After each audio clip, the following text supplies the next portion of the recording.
Thank you for joining me for Full of Bull episode number 5. So you might notice I'm sitting in a different car today. So I left my Suburban at home and I'm driving the Avalanche. It's an 03 old girl. I have a personal attachment to it, I guess.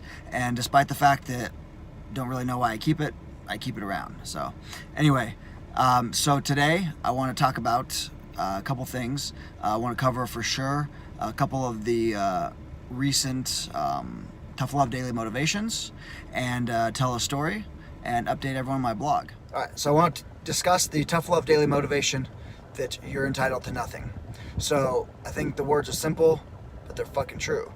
Is that I feel like today people are under the impression that they're entitled to something. That whether it be the government, whether it be other people, whether it be whoever it is, their friends, that they're entitled to cutting them in on something. And I think that people are not as ready and willing to just man up or woman up and go get what they want. That's the reality of the way life is. And if you're waiting for someone to give you a handout, you're going to be waiting a hell of a long time. And when that handout does come, it's not going to put you in a better situation. Because if you haven't valued it and if you haven't earned it, then when things come easily, they get wasted. Think of a lottery winner who doesn't care about the money because it wasn't real to them, because they didn't actually have to do anything other than buy a ticket to get it. So keep that in mind when you're looking for whatever it is you're entitled to. Oh, I have a college degree, I'm entitled to this job. Oh, my family has been doing business for a long time, I should be respected.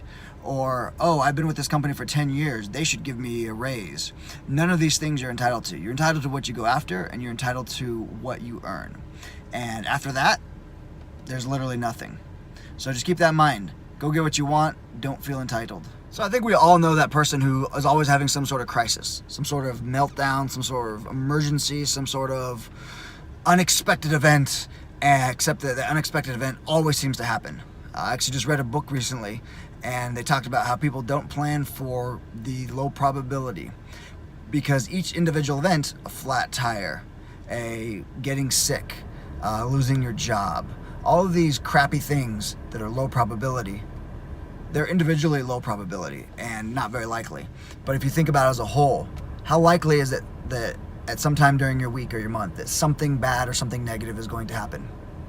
That something happened, you don't know what it's going to be, but that something happens, seems like it's fairly high probability. So if you never plan for the bad to happen, and it's always surprising you, you're going to be in crisis.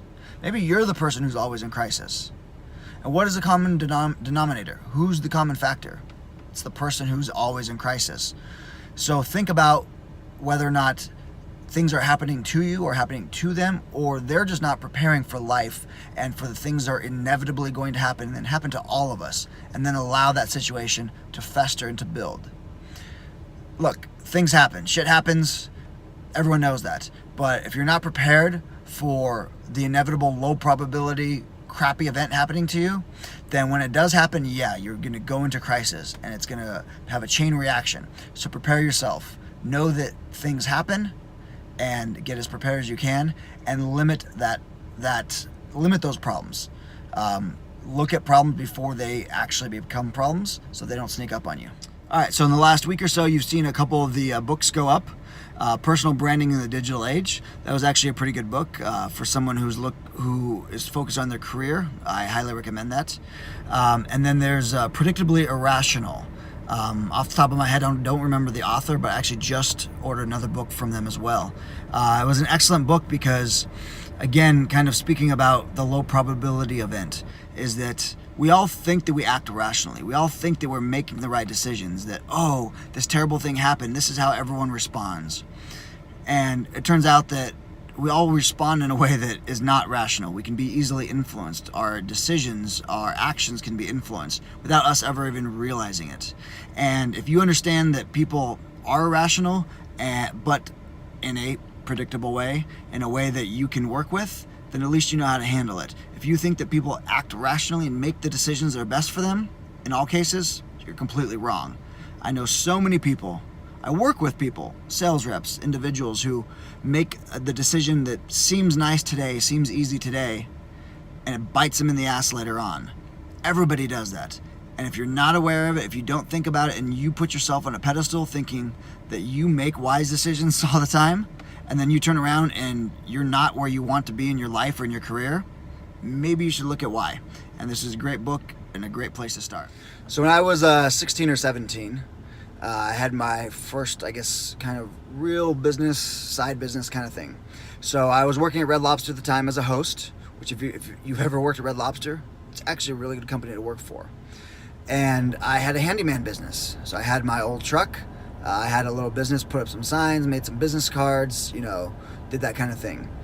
And I took a job to clear out some gravel from the back of someone's yard. So it was, normal size house, normal size backyard, but it was mostly gravel. So I way underbid the job, not understanding how heavy gravel was, how many trips it was actually going to take me, and how that I thought my truck could hold all this weight, and really, no, it doesn't hold that much weight. So by the time I paid my friend, spent a couple weekends, 2-3 weekends I think, shoveling rock, paying for gas to drive back and forth, and then having to find a place to take that rock so that I didn't have to pay it at the dump. I think I lost at least $100, maybe $200. And then I obviously didn't make any money for my time on top of that. So I was pretty distraught. I was pretty frustrated myself for making that kind of failure, for making that kind of poor decision. And I didn't really know how to handle it. So I went to my parents, and unfortunately my parents, not being business owners, not really having that kind of mindset, they didn't really have any suggestions for me. They didn't really have anything to console me with other than, hey, that sucks. So that kind of, for a while, pushed me off from the idea of owning my own business, from being self-employed. I didn't have any role models who in my family or friends who owned businesses and had successful, businesses, were successful entrepreneurs. So I didn't really even know what that meant. All I knew was that when I took a big job, I took in the shorts. So I kind of mostly packed up my little handyman business, and I only took small jobs. And then for years later, the idea of being an entrepreneur or a business owner really just had no interest for me, which is kind of ironic now, where I sit and where I stand in terms of, I can imagine not being a business owner and not being an entrepreneur. So it's kind of an interesting world. But that was a moment of clarity for me that made me realize that if you don't do things right and if you don't go prepared, the great idea or the great business plan that you thought you had, it's going to fall apart and you're going to fall on your face. But the key is that you got to learn from that, get your ass back up, dust yourself off, and move on. And whatever that moving on might be, and then doing the best at that as you can. All right, so the blog, I believe they're putting the finishing touches on it. I've seen the non-live version. It looks good. I'm trying to get them to make sure that they're organizing the sections properly. But I'm very excited about it. I think you guys are going to like it. And as soon as it is live, I will have it up. It'll have sections about 3 different blog sections I think I've mentioned before: business, family balance, and staying sane. It'll have the full book reviews for the books that I've been posting online, as well as the videos to YouTube. You can see them going on the shelf. It'll have a link to the Full of Bull vlogs. The most recent episodes will be kind of posted on the front page. It'll have a feed from Instagram for the Tough Love Daily Motivations. You'll have a newsletter sign up. I hope that you guys all sign up for the newsletter. I've been putting out a weekly newsletter for a couple months now, even though only a couple people are reading it. I'm still doing it, and as it grows, I hope you guys will appreciate that. All right, until next time, thank you. You guys have a great weekend.